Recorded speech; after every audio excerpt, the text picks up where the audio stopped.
Delta G है यानी कि free energy. Delta G of a reaction depends on changes in enthalpy and entropy, यानी कि bond energy and entropy के ऊपर डिपेंड करती है.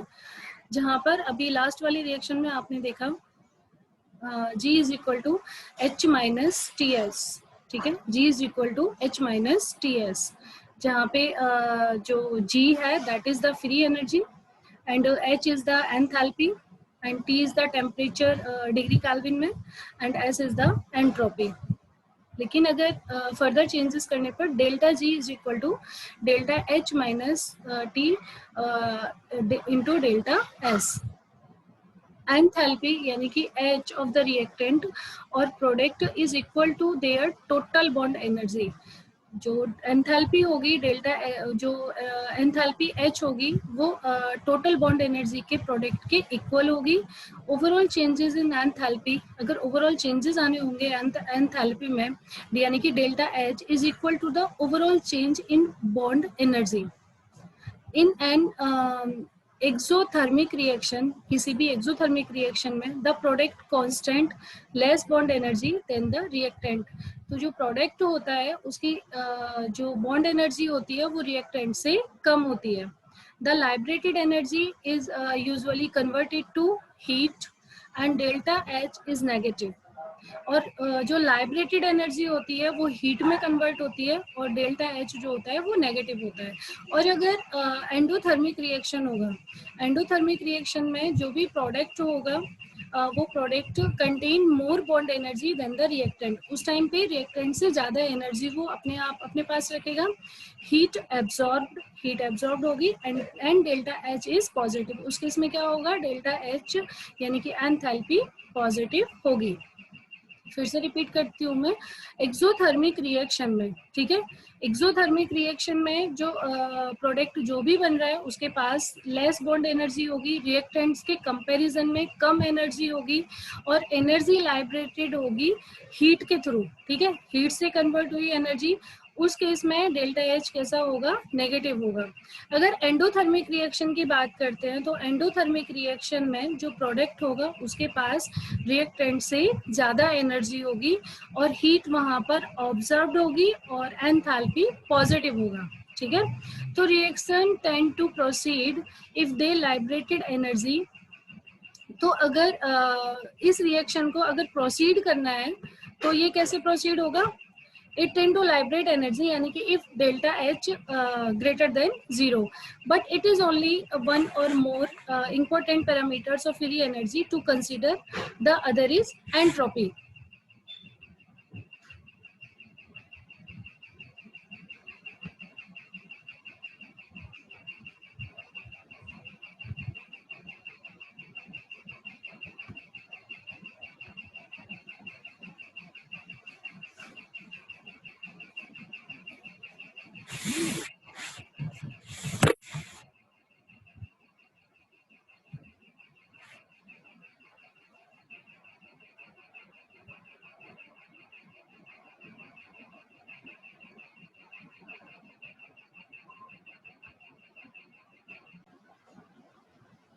Entropy, that means S, capital S. Entropy is a measure of the degree of randomness.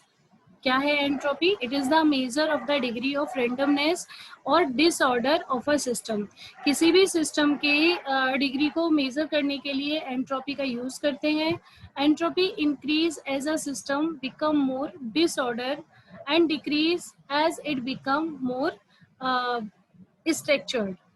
That means ये जो entropy होती है, अगर किसी भी सिस्टम के अंदर मतलब इंक्रीज कब होगी, जब जो वो सिस्टम होगा वो डिसऑर्डर में प्रेजेंट हो जाएगा. डिसऑर्डर मतलब अरेंज नहीं होगा, डिसऑर्डर में अगर प्रेजेंट रहेगा तब वो एंट्रोपी उसकी इंक्रीज होगी. लेकिन अगर एंट्रोपी डिक्रीज तब होगी अगर वो सिस्टम में अगर सिस्टम स्ट्रक्चरली मैनर्ड होगा तो एंट्रोपी डिक्रीज हो जाएगी. Consider for example the diffusion of solute from one solution into another one in which their concentration is lower. Example के लिए अगर किसी सॉल्यूट में डिफ्यूजन हो रहा है, एक सॉल्यूशन से दूसरे सॉल्यूशन में अगर डिफ्यूजन होता है तो वहां पे कंसंट्रेशन जो एंट्रोपी की होगी कैसी होगी, वो कम होगी, ठीक है। तो this important biological reaction is deriving only by an increase in entropy. In such a process, delta H यानी कि एंथैल्पी is near zero. वहां पे एंथैल्पी क्या होगी, near zero होगी.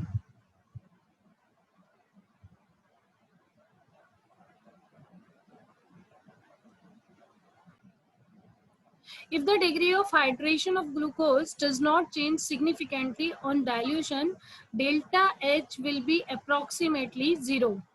ठीक है। अगर ग्लूकोज का हाइड्रेशन जो होता है अगर चेंज ना हो डाइल्यूशन के अंदर, तो जो एंथैल्पी होती है वो अप्रोक्सीमेटली जीरो होती है. The negative free energy of the reaction in which glucose molecule are liberated to diffuse over a large volume will be due slowly to the positive value of delta S in अभी equation है उसमें इसे define किया गया है. That means क्या है कि अगर डेल्टा एच यानी कि एंथैल्पी जीरो होगी, वो किस कंडीशन में जीरो होगी, अगर ग्लूकोज का हाइड्रेशन रेट चेंज नहीं होगा, ठीक है. ग्लूकोज का hydration, if the degree of hydration of glucose does not change, अगर ग्लूकोज का हाइड्रेशन रेट चेंज नहीं होगा डाइल्यूशन में, तो जो एंथैल्पी होगी वो अप्रोक्सीमेटली जीरो होगी, ठीक है. The negative free energy of the reaction की नेगेटिव फ्री एनर्जी में ग्लूकोज मॉलिक्यूल लाइब्रेटेड होते हैं, मतलब ले जाए जाते हैं, diffuse over a large volume, will be due to slowly positive value of the delta S.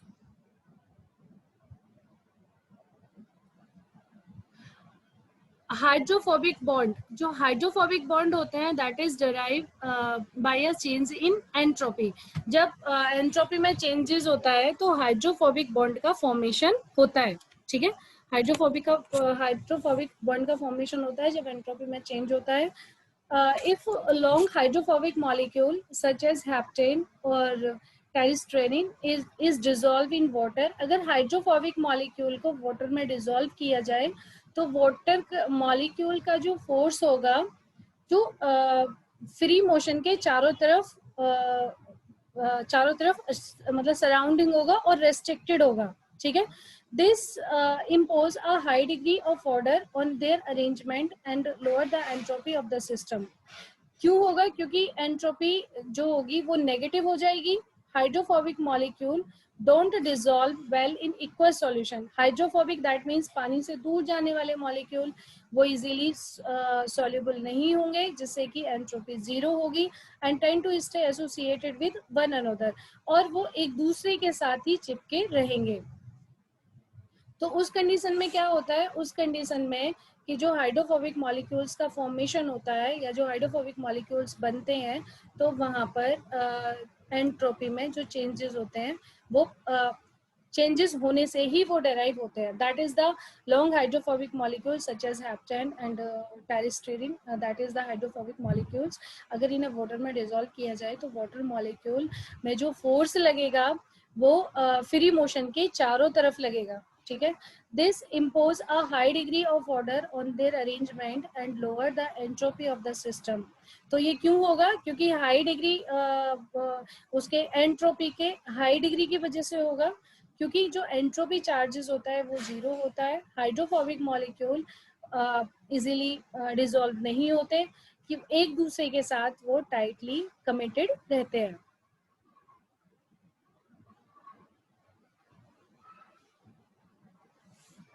Exothermic reaction की अगर बात करते हैं तो एक्सोथर्मिक में जो एंथैल्पी होती है ग्रेटर देन जीरो होती है. Increase entropy delta S less than zero, ठीक है, अगर एक्सोथर्मिक की बात कर रहे हैं. और स्पॉन्टेनियसली होगा, स्पॉन्टेनियसली मतलब delta G greater than zero, ठीक है. अगर एंडोथर्मिक की बात करते हैं, that is the difference between exothermic and endothermic. आप लोग देख पा रहे हैं इसमें एक्सोथर्मिक एंड एंडोथर्मिक के बीच का जो डिफरेंस है. एक्सोथर्मिक में अगर डेल्टा एच यानी कि enthalpy greater than zero, the increase entropy यानी कि delta S less than zero, और एंड स्पॉन्टेनियसली हो रहा है तो डेल्टा जी ग्रेटर देन जीरो। अगर एंडोथर्मिक रिएक्शन की बात करते हैं तो एंडोथर्मिक रिएक्शन में क्या होगा कि जो रिएक्शन होगी यानी कि जो एंथैल्पी होगी वो लेस देन जीरो होगी, will be spontaneously if delta s increase through so that the जो T यानी कि Kelvin and delta S term overcome the positive delta H.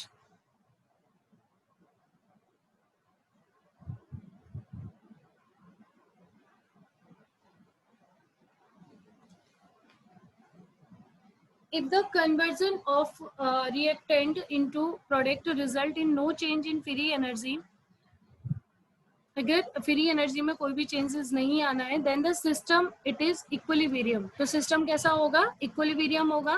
That is any conversion of reactant to the product is balanced by an equal conversion of product to reactant. उस time पे जो product होगा वो balanced हो जाएगा। अगर delta G zero होता है तो, यानी कि अगर फ्री एनर्जी जीरो होती है तो सिस्टम इक्विलिब्रियम होगा। Many biological reactant led to an increase in order and thus a decrease in entropy. ज्यादातर जो बायोलॉजिकल रिएक्टेंट होते हैं ऑर्डर में इंक्रीज होते हैं तो उस टाइम पर एंट्रोपी वहां पर जीरो होती है, मतलब एंट्रोपी डिक्रीज होनी स्टार्ट हो जाती है, एंट्रोपी कम हो जाएगी less than zero.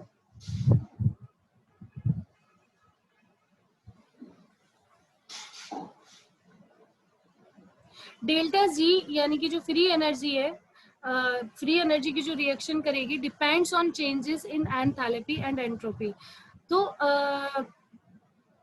Amino acids एक दूसरे के साथ जो लिंक रहते हैं और जो रिएक्शंस बनाते हैं एक दूसरे के साथ, तो प्रोटीन बनाते हैं amino acids.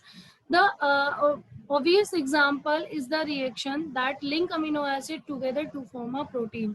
A solution of protein molecule has a lower entropy than does a solution of the same amino acids unlinked. ठीक है, तो अमीनो एसिड्स एक दूसरे के साथ मिलकर प्रोटीन बनाते हैं, तो जो प्रोटीन्स मॉलिक्यूल का जो सॉल्यूशन होगा उसके अंदर जो एंट्रोपी होती है वो कम होती है। किससे कम होती है? सॉल्यूशन से कम होती है। Because the free movement of any amino acid in a protein is restricted. क्यों होती है कम?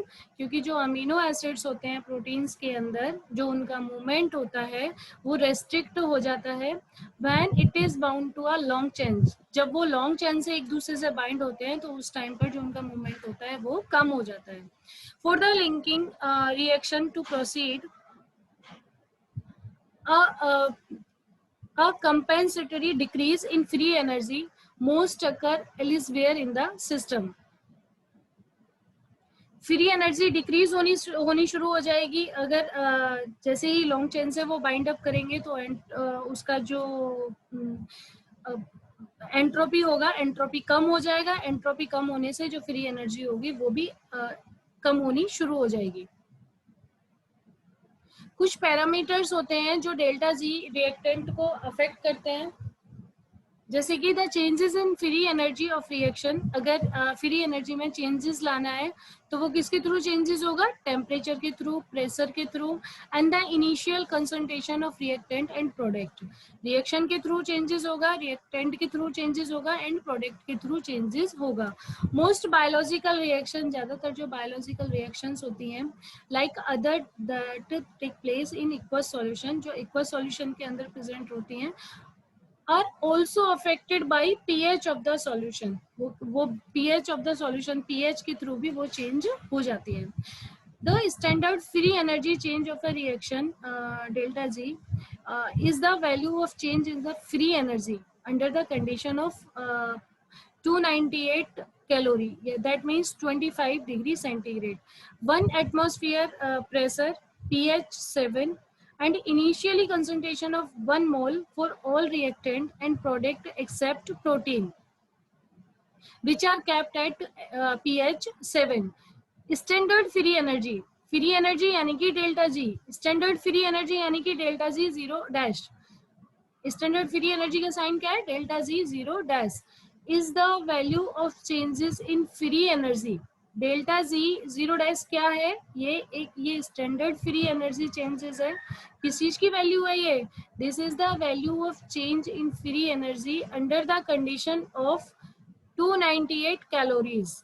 ठीक है, कंडीशन क्या है, 298 कैलोरीज यानी कि 25 degree centigrade, 1 atmosphere pressure and pH 7 and initial concentration of 1 mole of all the reactant and product except protein.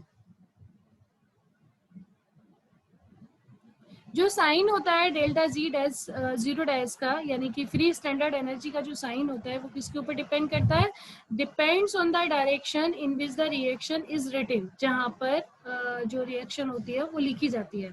If the reaction A arrow B, ठीक है, अगर रिएक्शन होगी आपकी ए एरो बी, तो has a delta G zero dash of x kilo calorie per mole, then the reverse reaction, और अगर reaction होगी B arrow A, तो इसमें ये आएगा plus x kilo calorie per मोल।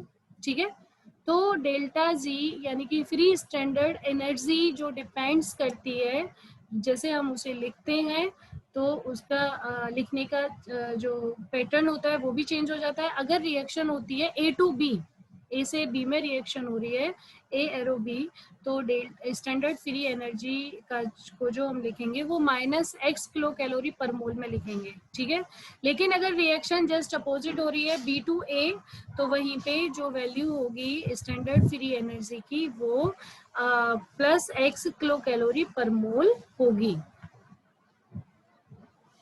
ये टेबल है जिसमें स्टैंडर्ड फ्री एनर्जी जो चेंजेस हुई है बायोकेमिकल रिएक्शंस के लिए, जैसे कि अगर हाइड्रोलाइसिस होता है, ठीक है, अगर हाइड्रोलाइसिस होता है, हाइड्रोलाइसिस में एसिड एनहाइड्राइड, एसिड हाइड्रोलाइसिस में भी अगर एसिड एनहाइड्राइड है तो उसमें एसिटिक एनहाइड्राइड प्लस H2O से अगर 2 एसीटेट में कन्वर्ट होता है तो वहां पर स्टैंडर्ड फ्री एनर्जी होती है -21.8। अगर PPI plus H2O pyrophosphate, inositol pyrophosphate plus water से अगर 2PI बनता है, आप इस पे भी ध्यान देना जहां ये स्टार लगा हुआ है, अगर इनोसिटॉल पायरोफॉस्फेट से 2 वाटर के मॉलिक्यूल के साथ मिलकर 2 इनोसिटॉल पायरोफॉस्फेट बनते हैं तो वहां पे -8 किलो कैलोरी पर मोल होते हैं। अगर एटीपी के साथ वाटर का मॉलिक्यूल अटैच होता है और एडीपी प्लस पीआई में कन्वर्ट होता है तो वहां पे -7.3 स्टैंडर्ड फ्री एनर्जी चेंजेस की रिक्वायरमेंट होती है। ये थे हाइड्रोलाइसिस यानी कि एसिड एनहाइड्राइड। फिर नेक्स्ट है एस्टर्स। एस्टर्स की बात करते हैं तो एस्टर में जैसे ग्लूकोज 6 फॉस्फेट प्लस वाटर, अगर ग्लूकोज 6 फॉस्फेट वाटर के साथ मिला जाए तो ग्लूकोज प्लस इनोसिटॉल पायरोफॉस्फेट -3.3 की रिक्वायरमेंट होती है। एमाइड्स में भी ग्लूटामीन प्लस वाटर का मॉलिक्यूल, तो ग्लूटामीन प्लस NH4 यहाँ पे -3.4 की रिक्वायरमेंट होती है। ग्लाइसिन प्लस वाटर से 2 glycine hydrolysis of a peptide bond यानी कि -2.2 किलो कैलोरी की रिक्वायरमेंट होगी। ये ग्लाइकोसाइडेज है। ग्लाइकोसाइडेज में सुक्रोज प्लस वाटर का मॉलिक्यूल जिससे ग्लूकोज प्लस फ्रक्टोज बनता है, वहां पर -7 की रिक्वायरमेंट होती है। माल्टोज अगर वाटर के मॉलिक्यूल के साथ मिलकर 2 ग्लूकोज के मॉलिक्यूल बना रहा है तो -4 किलो कैलोरी की रिक्वायरमेंट है। एस्ट्रिफिकेशन में ग्लूकोज अगर इनोसिटॉल पायरोफॉस्फेट के साथ जुड़ता है तो ग्लूकोज 6 फॉस्फेट प्लस वाटर का मॉलिक्यूल अगर है तो +3.3 की रिक्वायरमेंट है। ऊपर माइनस थे, नीचे प्लस है। दैट मीन्स अगर बी से ए में कन्वर्ट हो रहा है तो प्लस में आएगा, और अगर ए से बी में कन्वर्ट हो रहा है तो माइनस में आएगा। तो यहाँ पे ये बी से ए में कन्वर्ट हो रहा है तो किस में आ रहा है, प्लस में, +3.3 की रिक्वायरमेंट है। ग्लूकोज 1 फास्फेट से अगर ग्लूकोज 6 फास्फेट बनता है तो -1.7। फ्रक्टोज 1,6 फास्फेट से अगर ग्लूकोज 6 फास्फेट बनता है तो -0.4। एंड ग्लिसरेडिहाइड 3 फॉस्फेट से डाई हाइड्रोक्सी एसीटोन फॉस्फेट में कन्वर्ट होता है तो -1.8 किलो कैलोरी की रिक्वायरमेंट होती है। दैट इज द एलिमिनेशन, यानी कि मैलेट से अगर फ्यूमरेट और वाटर का मॉलिक्यूल बनेगा तो प्लस 0.75, ऑक्सीडेशंस में ग्लूकोज प्लस 6 ऑक्सीजन के मॉलिक्यूल जो फोटोसिंथेसिस में रिएक्शन यूज होती है, आपको पता ही है, इसमें 686 किलो कैलोरी बर्न होती है।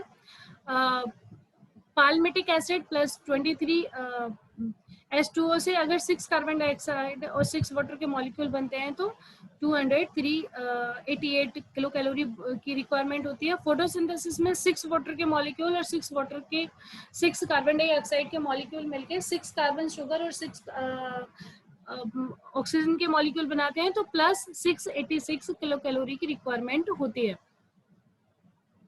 जहाँ पे स्टार था वहां पीछे, तो ये पायरोफॉस्फेट है, यानी कि इनोसिटॉल पायरोफॉस्फेट।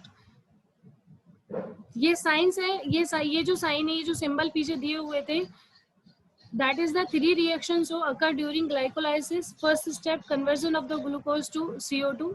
इन्हें ज्यादा लर्न करने की जरूरत नहीं है, ये बस एक ओवरव्यू है जो आपको देखना है। और भी जो पैरामीटर्स होते हैं जो फ्री एनर्जी के रिएक्शन को इफेक्ट करते हैं, जो बायोलॉजिकल रिएक्शंस, ज्यादातर बायोलॉजिकल रिएक्शंस जो होती हैं वो स्टैंडर्ड कंडीशन में अलग अलग होती है, particularly in the concentration of reactant. However, we can estimate free energy change for different temperature and initial concentration using the equation. That means delta G is equal to free energy plus RT INQ is equal to standard free energy plus RT in product upon reactant. इसे ध्यान से देखना equation को, जहां पर capital R है, delta G is equal to क्या है, standard free energy plus R T in Q. That means जहां कैपिटल आर है, capital R is the gas constant, that is the gas constant, और कितने कैलोरी के लिए, 1.987 calorie के लिए, ठीक है। T, capital T is the temperature, that is the degree of Kelvin, and Q is the initial ratio of product to reactant, initial ratio of product to reactant, which is expressed in equilibrium equation 2.8, जो इससे पहले equation गई है उसमें define किया गया था ये, defining the equilibrium constant. Again, using as our example the interconversion of glyceraldehyde 3-phosphate यानी कि 3-GP and dihydroxyacetone phosphate and DHAP, ये आगे है रिएक्शन। तो R क्या है इसमें, R is the gas constant, gas constant है कितने कैलोरी पर, 1.987 कैलोरी पर है। T is the temperature यानी कि degree kelvin. Q is the initial ratio of product to reaction.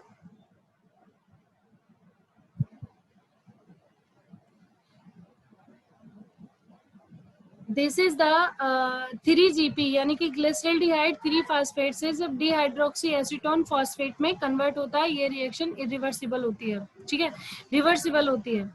यानी कि Q क्या है, डिहाइड्रोक्सी एसीटोन फॉस्फेट या ग्लिसरल्डिहाइड 3-फॉस्फेट, एंड जो यहाँ पर Q दिया हुआ है, Q कौन सा, ये वाला Q जो आप रिएक्शन ऊपर देख रहे हो, delta G is equal to standard free energy plus RT. और अगर हम Q की बात करते हैं, in Q is equal to delta G यानी कि standard free energy plus RT, और in product upon reactant, product upon reactant. तो Q यहाँ पर क्या है, Q is the glyceraldehyde three phosphate and dihydroxyacetone phosphate, glyceraldehyde 3-phosphate and dihydroxyacetone phosphate. Q glyceraldehyde 3-phosphate and dihydroxyacetone phosphate and standard free energy है 1840, ठीक है। ये जो टेबल में ये वहां ये ली गई है, जो मैंने अभी पीछे टेबल बताई है, वहां से ये डेल्टा जी की एनर्जी ली गई है। तो इस टाइप से ये इक्वेशन हो जाएगी, delta G is equal to -1840, यानी कि डेल्टा जी की वैल्यू आ गई यहाँ पे, प्लस 1.987, ये आई आर की वैल्यू, आप देख पा रहे हो यहाँ पे आर की वैल्यू है 1.987 इन DHAP यानी कि dihydroxy acetone phosphate upon glyceraldehyde 3 phosphate. ये होगी इक्वेशन। अगर हम यहाँ पे डेल्टा जी को कैलकुलेट करते हैं किसी भी कंसंट्रेशन DHAP एंड G3P के लिए, तो डेल्टा जी को हम यहाँ पर कैलकुलेट कर सकते हैं, ठीक है। If the initial concentration of both DHAP यानी कि dihydroxy acetone phosphate and glyceraldehyde 3 phosphate are 1 mole, ठीक है। अगर दोनों की इनिशियल कंसंट्रेशन 1 मोल है तो delta G is equal to standard free energy is equal to -1840 kilo calorie. ये क्यों हुआ? क्योंकि यहाँ पे जो RT है, RT is equal to 1 is equal to 0। RT यानी कि रिएक्टेंट एंड जो कैल्विन है वो। The reaction will tend to proceed from left to right की तरफ इस रिएक्शन ने प्रोसीड किया, लेफ्ट टू राइट यानी कि A से B in the direction of formation dehydroxyacetone phosphate. If, however, the initial concentration of dehydroxyacetone phosphate is 0.1 m and that of glyceraldehyde 3 phosphate is 0.001 m, ठीक है, with other condition being standard, then Q is equal to 0.1 upon 0.001 यानी कि Q था dihydroxy acetone phosphate upon glyceraldehyde 3 phosphate. तो glyceraldehyde 3 phosphate की value 0.001 है और अगर डिहाइड्रोक्सी एसीटोन फॉस्फेट की वैल्यू 0.1 है, तो इन्हें अपॉन करने के बाद जो फाइनली रिजल्ट आएगा 100 आएगा। तो इस टाइप से जो इक्वेशन निकल के आएगी वो आएगी delta G is equal to -1840 plus 1.987 into 298 in Q की वैल्यू है 100 आ गया, तो इज इक्वल टू इनका जो प्लस आएगा वो आएगा +887 कैलोरी पर मोल। ये इक्वेशन है। Clearly, the reaction will now proceed in the direction of formation of glyceraldehyde 3 phosphate.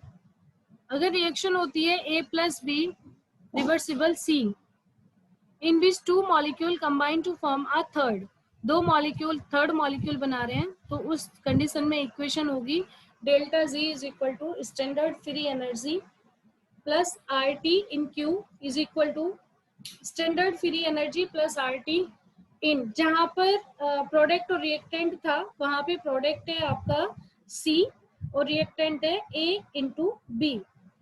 The direction of the reaction will shift more towards the right की तरफ direction करेगी। That means formation of C if either A or B is increased. That means A और B से C बन रहा है, तो अगर A और B increased होगा तो किस चीज का फॉर्मेशन होगा? C का फॉर्मेशन होगा, रिएक्टेंट का फॉर्मेशन होगा अगर प्रोडक्ट कुछ भी बनेगा तो।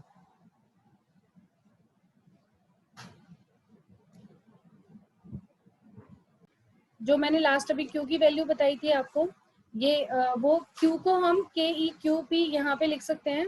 तो the chemical mixture is equilibrium is already in a state of minimal free energy, no free energy is being generated और release, thus the system at equilibrium. अगर किसी भी सिस्टम के अंदर एनर्जी ना तो जनरेटेड हो रही है ना ही रिलीज हो रही है, तो वहां पे सिस्टम कैसा होगा? इक्विलिब्रियम होगा। और अगर सिस्टम इक्विलिब्रियम होगा तो वहां पे इक्वेशन होगी 0 is equal to delta G यानी कि free energy is equal to standard free energy plus RT in Q, ठीक है। अगर सिस्टम इक्विलिब्रियम होगा, तो इक्विलिब्रियम कब होगा? जब सिस्टम के अंदर ना ही कोई एनर्जी जनरेट हो रही है और ना ही कोई एनर्जी रिलीज हो रही है, तो उस कंडीशन पे क्या होगा? 0 is equal to free energy और free energy is equal to standard free energy plus RT in Q। Second है At equilibrium the value of Q is the equilibrium constant Q AQ. अगर Q की value के EQ अगर हम वहां पे रखते हैं तो आप देख पा रहे हो जहां पे फर्स्ट वाली रिएक्शन में लिखा हुआ है 0 is equal to delta G is equal to standard free energy plus R T in Q, तो क्यू की जगह कौन सी वैल्यू आ गई, के ई क्यू। समझ में आ रहा है सभी को, के ई क्यू वहां पे उस क्यू की वैल्यू रख दी। जैसे ही हमने क्यू की वैल्यू के ई क्यू रखी है तो टेन लॉन्गिथोरियम के बिहाफ पे हम इसका जो आर टी इन के ई क्यू में अगर हम इसका लॉग निकालते हैं तो लॉग निकाल के देखते हैं तो जो इसकी वैल्यू आती है डेल्टा वो standard free energy is equal to minus 2.3 R T log के ई क्यू। या तो ये आती है या फिर इसकी एनर्जी होती है standard free energy minus 2.3 that means 1.987 into 2.98 log के ई Q is equal to 1362 log के ई क्यू। स्टैंडर्ड कंडीशन में ये था अगर ना ही एनर्जी जनरेट हो रही है ना ही एनर्जी रिलीज हो रही है, ये उस कंडीशन में रिएक्शन है। लेकिन अगर स्टैंडर्ड कंडीशन की बात करते हैं तो स्टैंडर्ड कंडीशन में जो कंसंट्रेशन होगी रिएक्टेंट और प्रोडक्ट की इक्विलिब्रियम में उसे डिटरमाइन करेंगे तो जो स्टैंडर्ड फ्री एनर्जी की वैल्यू होगी वो कैलकुलेट की जाएगी। अगर स्टैंडर्ड फ्री एनर्जी की वैल्यू कैलकुलेट की जाएगी तो जो Q की वैल्यू होगी वो इक्वल होगी 22.2 interconversion of glyceraldehyde 3-phosphate to dihydroxyacetone phosphate under the standard condition। तो स्टैंडर्ड कंडीशन में Q की वैल्यू 2.2 वो 22.2 होगी।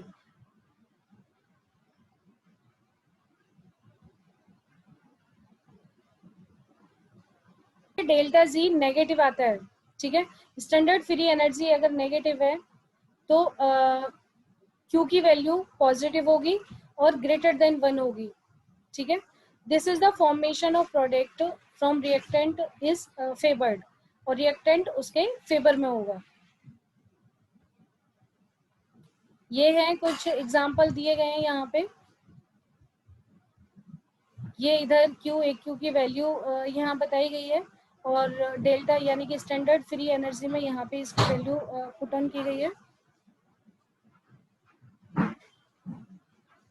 जो वैल्यू होती है स्टैंडर्ड फ्री एनर्जी की वो कुछ क्यू वैल्यू के जैसे हो सकती है, जैसे कि जो अगर केमिकल इक्विलिब्रियम की बात करें हम, although a chemical equilibrium appear to under changes and static, it is actually a dynamic state.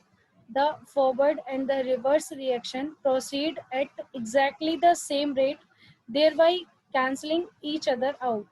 It noted earlier when an enzyme or some other catalytes speed up a reaction, it also speed up a reverse reaction.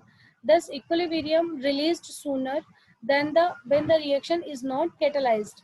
The equilibrium constant and standard free energy of a reaction are the same in the presence and absence of catalyzed. उस condition में क्या होती है, standard free energy same होती है, या तो catalysed present होगा या एब्सेंट होगा। उसके प्रेजेंसी में भी जो इक्विलिब्रियम की जो एनर्जी होती है स्टैंडर्ड फ्री एनर्जी वो सेम रहती है।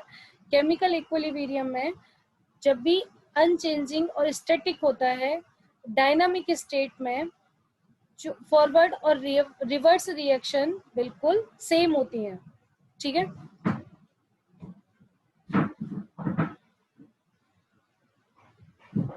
दैट मीन्स ये स्टैंडर्ड रिडक्शन पोटेंशियल में ऑक्सीडेशन रिडक्शन रिएक्शंस के बारे में बताया गया है। ऑक्सीडेशन रिडक्शन आप लोगों को पता है, अगर टू आयरन के साथ टू आयरन के मॉलिक्यूल और टू इलेक्ट्रॉन के मॉलिक्यूल उसमें बन रहे हैं, और अगर रिडक्शन हो रहा है तो टू इलेक्ट्रॉन के मॉलिक्यूल पहले ही रिक्वायरमेंट है, ठीक है। ऑक्सीडेशन में टू इलेक्ट्रॉन के मॉलिक्यूल निकल के जा रहे हैं, रिडक्शन में टू इलेक्ट्रॉन के मॉलिक्यूल रिड्यूस्ड हो रहे हैं पहले। इस केस में क्या होगा कि 2 वाटर के मॉलिक्यूल और 2 ऑक्सीजन के मॉलिक्यूल वाटर के मॉलिक्यूल बनाते हैं, जो कि रिएक्शन रिवर्सिबल होती है। तो स्टैंडर्ड रिडक्शन पोटेंशियल ऑक्सीडेशन और रिडक्शन रिएक्शन से रिलेटेड है।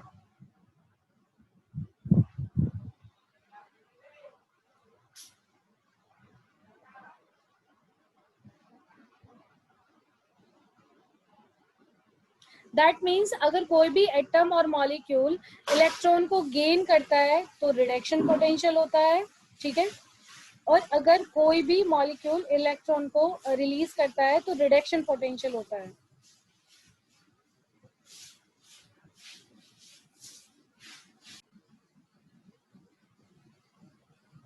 ये टेबल है।